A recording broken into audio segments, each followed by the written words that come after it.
রাইসের সাথে দুইটা প্লেয়ার সম্ভবত। ভাই কি মুভমেন্ট আর কোন জায়গা থেকে হেডশটটা লাগাইছে, বাজান আমারে বুঝান। ওই দুইটা প্লেয়ার ভিতরে জ্ঞান ভাই যাইতেছে ওই জায়গায় ছুইটা, ওই কিল এই যে দুইজনের মধ্যে কেটা পাবে সেটা সবচেয়ে বড় কথা। ভাই ওয়ান ট্যাপ লাগে নাই, ওইটা এটাও লাগে নাই।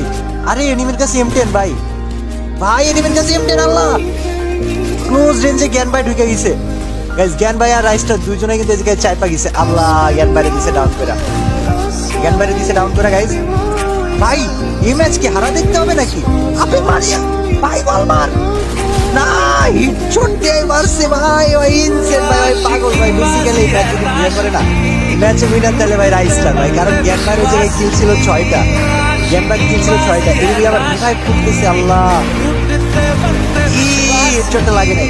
আর পিছনে যে এনিমি ছিল, রাইসটারের পিছনে এনিমি ছিল ভাই, ওটা দেখে নাই ভাই। ওটা এলিমিনেট হইছে। রাইসটার তো একটা